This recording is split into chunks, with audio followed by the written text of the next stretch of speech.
सुबह का समय था। विशाल अपनी गिफ्ट शॉप खोलने आया। तभी उसने देखा कि उसकी दुकान के बाहर जो बेंच रखी थी उस पर एक भिखारी सो रहा था। उस भिखारी को देखकर विशाल का गुस्सा सातवें आसमान पर चढ़ गया। उसने भिखारी को आवाज लगाई, ओए उठो, यहाँ से सो रहे हो? उठो, मुझे दुकान खोलनी है। लेकिन भिखारी गहरी नींद में सो रहा था। तभी विशाल ने देखा कि भिखारी के हाथ में एक महंगी घड़ी बंधी हुई है। उसे देखकर विशाल कहता है, अरे ये तो बिल्कुल वैसी है जैसे मैं कई सालों से ढूंढ रहा हूँ। फिर विशाल ने आसपास देखा, उसे कोई नहीं देख रहा है। ये टटोलकर विशाल ने उस भिखारी के हाथ से वो घड़ी निकालने की कोशिश की, लेकिन वो घड़ी निकल ही नहीं रही थी। भिखारी अपना हाथ झटक रहा था। तभी विशाल ने गुस्से से भिखारी के मुंह पर पानी डाल दिया। भिखारी हड़बड़ाकर जग गया और कहता है, मुझे माफ कीजिए, मैं उठ रहा हूँ। कल रात को बहुत तेज बारिश हो रही थी, इसलिए बारिश से बचने के लिए यहाँ रुक गया था।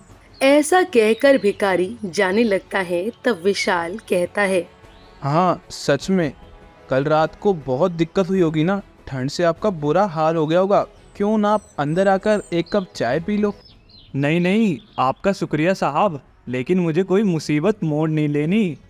नहीं नहीं, कोई मुसीबत नहीं होगी, प्लीज़ सिर्फ एक कप चाय पीजिए, मुझे अच्छा लगेगा। क्या सच में? विशाल ने दुकान का दरवाजा खोला और भिखारी को अंदर बुलाया और भिखारी अंदर चला गया। दरअसल विशाल उस भिखारी से उसकी महंगी घड़ी छीनना चाहता था। आइए मैं आपको दुकान दिखाता हूँ। विशाल भिखारी को अपनी दुकान में रखी चीजें दिखाने लगता है। आपकी दुकान तो सच में बहुत बड़ी है, बहुत महंगे और सुंदर चीजें हैं यहाँ। हाँ, ये मेरे पिताजी ने मुझे दी है। ये देखिए कितने महंगे गिफ्ट्स रखे हैं यहाँ पर। भिखारी चीजें देख रहा था, तब तक विशाल ने एक महंगी चेन भिखारी की जेब में डाल दी। भिखारी का ध्यान बातों में लगाकर विशाल ने एक एक करके बहुत सी छोटी छोटी चीजें भिखारी की जेब में डाल दी। भिखारी को पता ही नहीं चला। फिर विशाल भिखारी से कहता है, आप यहाँ रुकिए, मुझे याद नहीं आ रहा कि मैंने चाय की केटली और कप्स कहाँ रखे हैं। मैं ज़रा देख कर आता हूँ। विशाल भिखारी से दूर चला गया। विशाल ने किताब में देखा, उस किताब के एक पन्ने पर उसी जैसी घड़ी थी जो भिखारी के हाथ में बिल्कुल वैसी ही घड़ी थी। विशाल के चेहरे पर मुस्कुराहट आ गई। विशाल ने किसी को फोन लगाया। तभी भिखारी की नजर टेबल पर गई। उस टेबल पर चाय की केटली और कप रखे थे। साहब साहब, चाय की केटली तो यहाँ है। हाँ हाँ आया, वो मैं भूल गया था कि यहाँ है। आप बैठिए, मैं चाय बनाता हूँ। विशाल चाय बनाने लगा। भिखारी बैठा हुआ था। तभी विशाल ने चाय के कप को नीचे जमीन पर फेंक दिया।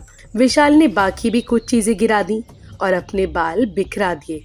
तब भिखारी विशाल से कहता है, साहब आप ठीक है ना? क्या हुआ है? भिखारी बात कर ही रहा था कि तभी दुकान के अंदर पुलिस आ गई। पुलिस ने भिखारी को पकड़ लिया। आइए सर, मैंने ही आपको फ़ोन किया था। आप बहुत सही समय पर आए हैं ऑफिसर। यही वो चोर है जिसने मेरी दुकान से महंगी चीज़ें चुराई हैं। नहीं नहीं, मैंने कुछ नहीं चुराया, मैं सच बोल रहा हूँ। ऑफिसर, आप इसकी जेब चेक कीजिए, ज़रूर कुछ ना कुछ तो मिलेगा।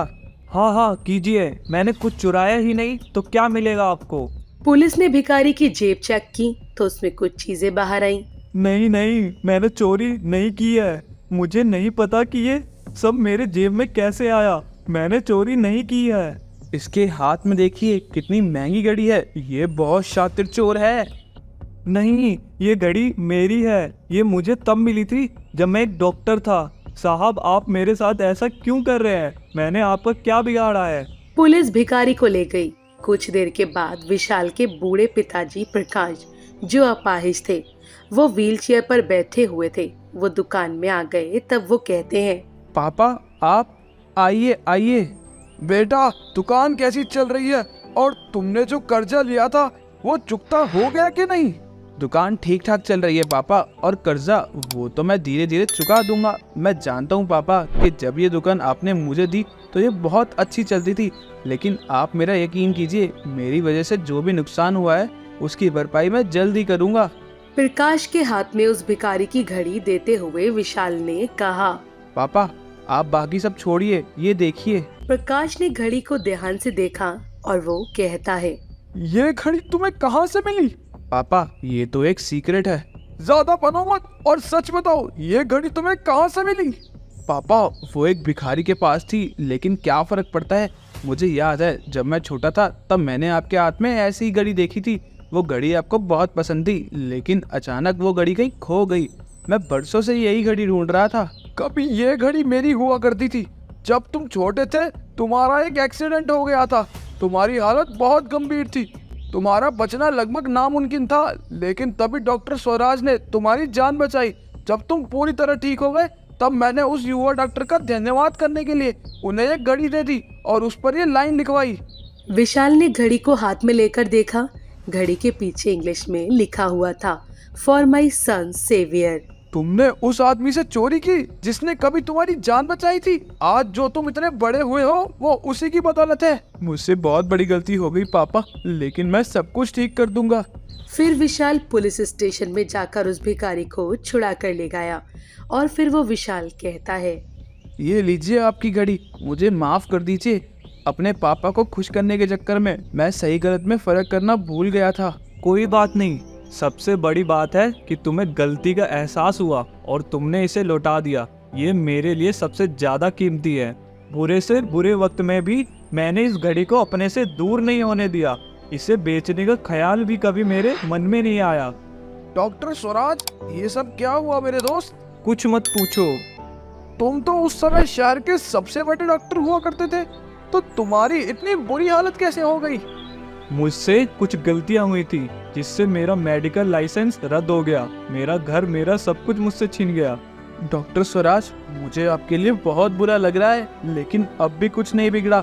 जब मैं छोटा था तब आपने मेरी जान बचाई थी।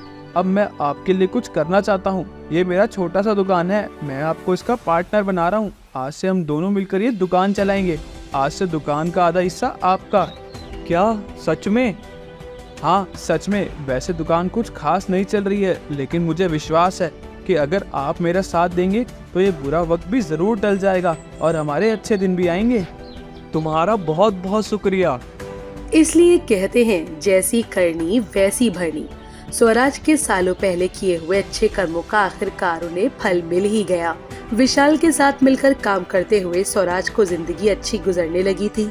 स्वराज के अनुभव का विशाल को भी अच्छा फायदा हुआ और उसकी दुकान अच्छी चलने लगी। कुछ महीनों के बाद उसका सारा कर्जा उतर गया। उसने स्वराज की मदद से एक और दुकान खोल ली।